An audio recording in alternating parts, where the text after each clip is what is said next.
You want to hear my Palpatine Trump impression? Are we recording right now? Yes, we are recording right now. No, this is good. Hold on. Naboo. I believe in you. You can do it. I can't do it. Fuck I can't do it. it. Naboo is always my planet. Okay. It's free real estate. Those droids, let me tell you something, alright?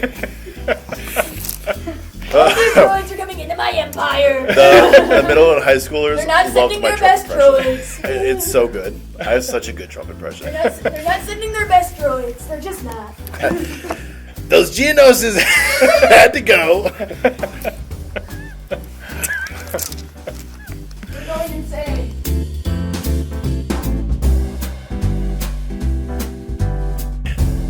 Welcome back to At First Glance. My name is Jared Walston. And I'm Pastor Michael Miller here at First Lutheran Church. We're grateful to have you with us on At First Glance. This is excellent. I'm so glad we're here again. This is great. I love this. I enjoy it too. Yeah, so last week we had the beginning of the Beatitudes, the excellent sermon that Jesus gave on the Mount, whatever that means. And here we are continuing now. We just finished the blessings, who's blessed, and now we're going into salt and light, Christ coming to fulfill the law, that kind of thing. And I'm pretty excited to get into it. What do you say? Should we do it? Go ahead and read it. Let's do it! If you're following along at home, this is Matthew chapter 5, verses 13 to 20. You are the salt of the earth, but if a salt has lost its taste, how shall its saltiness be restored? It is no longer good for anything except to be thrown out and trampled under people's feet. You are the light of the world. A city set on a hill cannot be hidden, nor do people light a lamp and put it under a basket, but on a stand, and it gives light to all the house. In the same way, let your light shine before others, so that they may see your good works and give glory to your Father who is in heaven. Do not think that I have come to abolish the law or the prophets. I have not come to abolish them, but to fulfill them. For truly I say to you, until heaven and earth pass away, not an iota, not a dot will pass from the law until all is accomplished. Therefore, whoever relaxes one of the least of these commandments and teaches others to do the same will be called least in the kingdom of heaven. But whoever does them and teaches them will be called great in the kingdom of heaven. For I tell you, unless your righteousness exceeds that of the scribes and the Pharisees, you will never enter the kingdom of heaven. So we got some words from Jesus today. We started out pretty well, right? And then we move on to some kind of inflammatory language about the law. He's really stressing the law and the prophets in the second half of this reading. Should we start then with salt and light? Or would you rather go right into the law? Well, you use the word inflammatory. Inflammatory. What do Inflammatory. you hear that? How do you hear that? So, I mean, maybe inflammatory was a bad word. Maybe fiery speech. Anytime we're talking about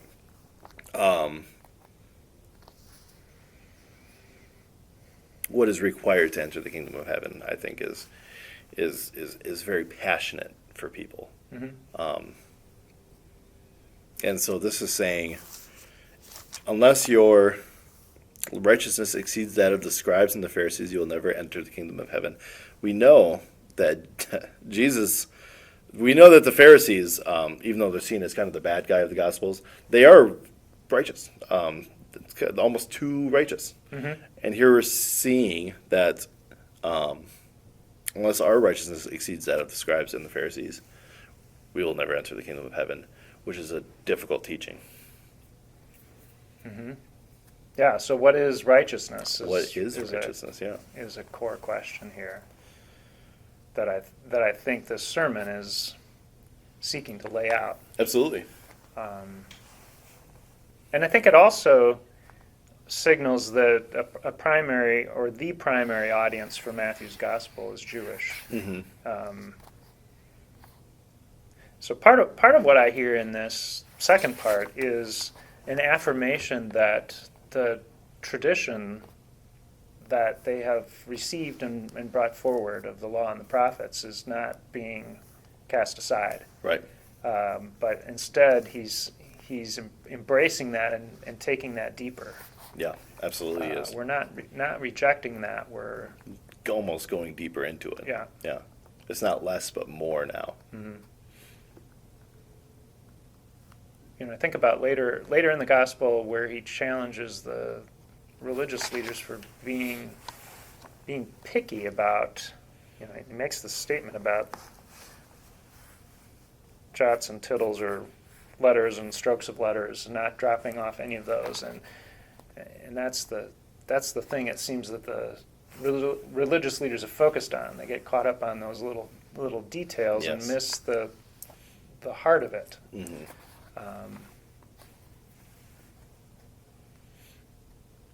So I think it's fair to say it's hard to interpret this when you just have this piece. Right. But within the larger sermon and the Gospel of Matthew as a whole, I hear what he's naming here now is to go to the core. What's the heart of the law and the prophets? What has God been teaching all along here? Right. And how do we embrace that? Right. And I think that takes us back to the first part. Mm-hmm. Because when we do that, then the light of the kingdom of God is being shown to the world. Right. So he uses the salt and light images. Salt's really important It is. for preservative, for flavoring in food. If it's not salty anymore, then what is it good for? Right. So if you're not living the truth of this, What's the point? how does the world benefit from that? How does anyone gain from that? Right. It's like lighting a lamp and then covering it up. Yeah. What's gonna the do point of that? Right. But we as Christians are meant to be that city on a hill, that light that cannot be hidden, but that indeed shines out throughout the world. Mm-hmm. Right. It reminds me a bit of, I was doing a quick study on Galatians for our young adult group. Mm-hmm. And we're gonna do some studying on the fruits of the Spirit. And so the second half kind of reminds me of that study I did in Galatians, where Paul he talks about being a servant to the law or being a son of the relationship. Is kind of how he frames that. Mm-hmm. And so Jesus here, I think, is maybe hinting at that relational change, going from servant to son. Mm-hmm. And then obviously he's the catalyst for that. Mm-hmm.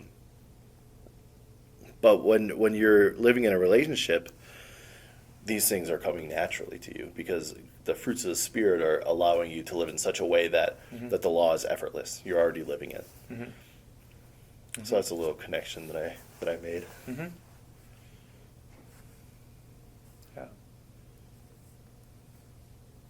Yeah. The other thing that I think about is this. What does it say? Whoever breaks one of these, the least of these commandments, and teaches others to do the same will be called least in the kingdom of heaven. Mm-hmm. And then the concluding statement: unless your righteousness exceeds that of the scribes and Pharisees, you will never enter the kingdom of heaven. If we hear that as we won't go to heaven when we die, I think we're missing the point of the gospel writer. Well, right. That Because the kingdom the of kingdom heaven of is at heaven is hand. the order of this community on Yes. earth. It's what Jesus is bringing into their presence. It's here now.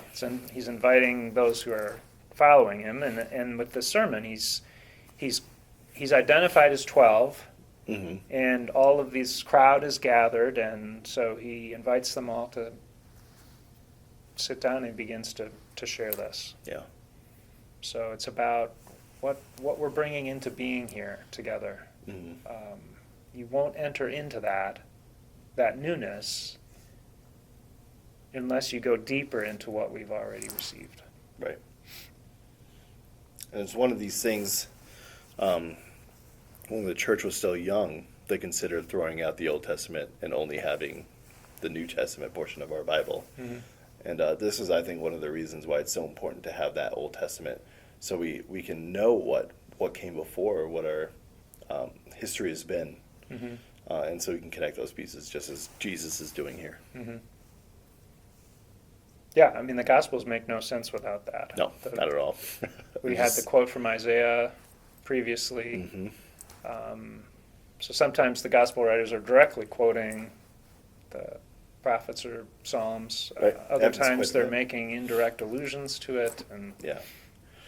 It's good that we read the Bible as a whole and not a series of disconnected stories. Mhm.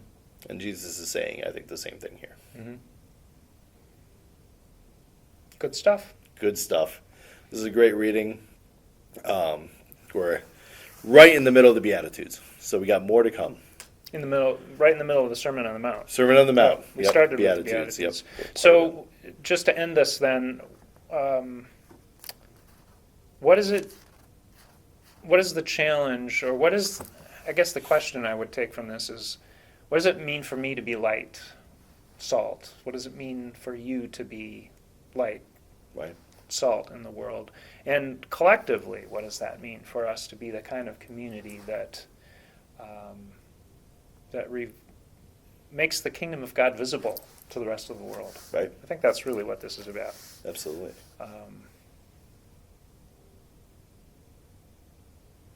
I think that's one of the things that we think about here at First Lutheran. People drive by on Milwaukee Street and they see this Huge large stone imposing building. Yep. Does that communicate the kingdom of God? If it's not a building, then What is it? Right. and how do we let that light shine out beyond these walls? And It's just like the Sunday school song. Mhm. I forgot it, but it's Let Your Light Shine or something. Mhm. Good. Yep. All right, so take that with you. What does it mean to be light? How can we be light together? How can we change the world together? It's a good question.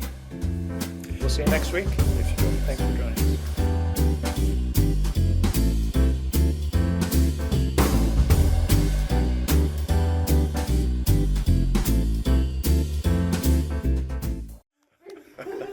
We always go insane on the 4th episode. This is crazy. You know what? Leave that in. Leave it in.